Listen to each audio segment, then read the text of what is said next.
वायनाड भूस्खलन पर बोले केंद्रीय गृह मंत्री अमित शाह, कहा केरल को लैंडस्लाइड की चेतावनी पहले ही दी गई थी। किरेन रिजिजू ने कांग्रेस पर साधा निशाना, कहा कांग्रेस दिन रात जाति जाति करती है। दिल्ली मंत्री और आप नेता आतिशी का बयान, कहा बेसमेंट पार्किंग स्टोरेज के लिए किया जाता है। छत्तीसगढ़ को मिले नए राज्यपाल, चीफ जस्टिस ने दिलाई रमीन डेका को शपथ। नमस्कार, आज की खबर में आपका स्वागत है। मैं हूं आपके साथ शिखा मेहरोत्रा। शुरुआत करते हैं आज की बड़ी खबरों की। केरल के वायनाड में लैंडस्लाइड पर केंद्रीय गृह मंत्री अमित शाह ने संसद में जवाब दिया। राज्यसभा में केंद्रीय गृह मंत्री अमित शाह ने कहा कि मैं देश के लिए ये स्पष्ट करना चाहता हूं कि 23 जुलाई को केंद्र सरकार ने केरल सरकार को पूर्व चेतावनी दी थी। घटना से 7 दिन पहले और फिर 24 और 25 जुलाई को भी पूर्व चेतावनी दी गई थी। 26 जुलाई को चेतावनी दी गई कि 20 सेंटीमीटर से अधिक भारी वर्षा की संभावना और भूस्खलन हो सकता है। इस दौरान मिट्टी का बहाव होने से जनहानि की आशंका भी जताई गई थी। 23 जुलाई को केरल सरकार को अर्ली वार्निंग भारत सरकार की ओर से दी गई थी।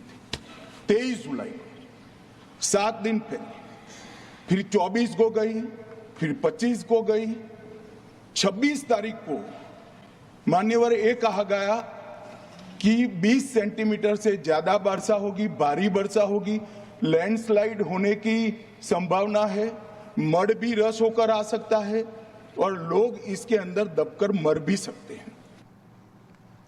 केरल के मुख्यमंत्री पिनराई विजयन ने तिरुवनंतपुरम में आपदा प्रबंधन प्राधिकरण के कार्यालय में वायनाड में चल रहे बचाव अभियान की समीक्षा के लिए बैठक की। वहीं पश्चिम बंगाल के राज्यपाल सीवी आनंद बोस ने सरकारी उच्चतर माध्यमिक विद्यालय का दौरा किया, जहां शवों का पोस्टमार्टम किया जाएगा। उन्होंने मेप्पाड़ी समुदाय भवन का भी दौरा किया, जिससे अस्थायी शिवगृह में बदल दिया गया है। राज्यपाल सीवी आनंद बोस ने कहा, मुझे राहत शिविरों का दौरा करने और वहां रह रहे पीड़ितों से विस्तार से बात करने का अवसर मिला। ये हाल ही में हुई सबसे बुरी आपदाओं में से एक है। मैंने केरल के मुख्यमंत्री से बात की, प्रधानमंत्री और रक्षा मंत्री के संज्ञान में ये मामला लाया। केंद्रीय मंत्री किरेन रिजिजू ने एक बार फिर कांग्रेस पर निशाना साधा है। किरेन रिजिजू ने कहा कि कांग्रेस पार्टी ने जो हरकत की है, मैं उसकी निंदा करता हूं। कांग्रेस दिन रात जाति जाति करती रहती है। कांग्रेस ने जाति पूछ पूछ कर देश को बांटने की साजिश की है। इन लोगों ने देश को कमजोर करने के लिए एक साजिश रची हुई है। देश में हिंसा फैलाना चाहते हैं। समाजवादी पार्टी प्रमुख अखिलेश यादव ने कहा, यह जाति का सवाल नहीं है, नया नहीं है। जाति का सवाल बहुत पुराना है। जाति का सवाल जिसे जानना है उसे अंबेडकर की किताब पढ़नी चाहिए। देखिए, कांग्रेस पार्टी ने जो हरकत किया है, मैं उसकी निंदा करता हूँ। कांग्रेस पार्टी सुबह शाम दिन रात जाति जाति जाति करते रहते हैं। जब मीडिया वालों को मिलता है, उनका भी जाति पूछते हैं। वो मिलिट्री के लोगों के पास जाके जाति पूछते हैं। यहाँ भारत जोड़ो यात्रा करता है, वो हर आदमी को जाति पूछते हैं। जाति पूछ पूछ के देश को विभाजन करने का षड्यंत्र कांग्रेस ने किया है। और जब राहुल गांधी का जाति का बात हुआ, तो फिर वो इतना हंगामा कर रहे हैं। देश के लोगों का जाति पूछेंगे और राहुल गांधी का जाति को नहीं पूछ सकते हैं, ये कौन सा तरीका है?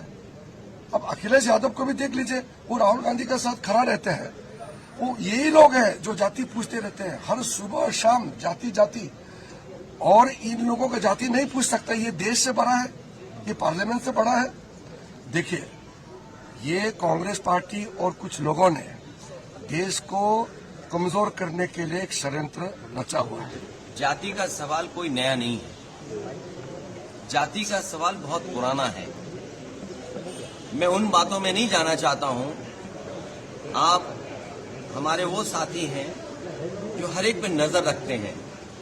और एक समय ऐसा आया था उत्तर प्रदेश के सदन में, जहां शूद्र को लेकर के बहुत सी चर्चा शुरू हो गई थी।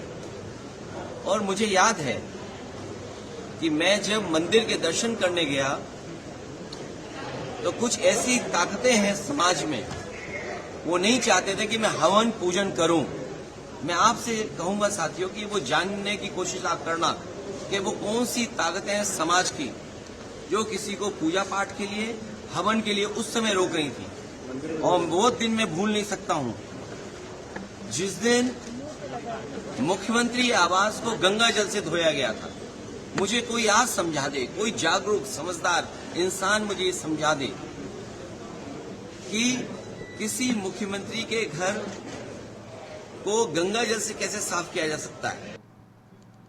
दिल्ली मंत्री और आप नेता आतिशी ने कहा, दो महत्वपूर्ण चीजें सामने आई हैं। पहला, जो नाले उस समय उस क्षेत्र में जलभराव के लिए जिम्मेदार थे, उस पर वहां के सारे कोचिंग सेंटर ने अतिक्रमण किया हुआ था, जिसकी वजह से नाले से पानी नहीं निकल पा रहा था। दूसरा, बेसमेंट में क्लास और लाइब्रेरी चल रही थी, वो 100% गैर कानूनी था। बेसमेंट का प्रयोग पार्किंग और स्टोरेज के लिए किया जा सकता था। प्रारंभिक रिपोर्ट के आधार पर एमसीडी ने कार्रवाई शुरू की है। जो जेई जिम्मेदार था उसे एमसीडी से बर्खास्त कर दिया गया है। एई को तुरंत सस्पेंड कर दिया गया है। मैं आपको भरोसा दिलाना चाहती हूं कि जैसे ही पूरी जांच रिपोर्ट सामने आएगी और इन अधिकारियों के अलावा भी कोई भी अधिकारी शामिल हुआ, उनके खिलाफ सख्त कार्रवाई की जाएगी। दिल्ली सरकार के रेवेन्यू डिपार्टमेंट को, डीएम्स को कि वे इस पे रिपोर्ट देंगे। कुछ डिले के साथ एक इंटरिम इंक्वायरी की रिपोर्ट आई, जो मुझे 29 तारीख को दी गई। एमसीडी द्वारा भी एक प्रिलिमिनरी इंक्वायरी रिपोर्ट सामने रखी गई। दो महत्वपूर्ण चीज़ें सामने आई इस एक्सीडेंट के पीछे। सबसे पहला, जो ड्रेन उस एरिया में वाटर लॉगिंग के लिए जिम्मेदार था, उस पर वहाँ के सारे कोचिंग सेंटर्स ने इंक्रोचमेंट किया हुआ था, जिसकी वजह से ड्रेन से पानी नहीं निकल पाया।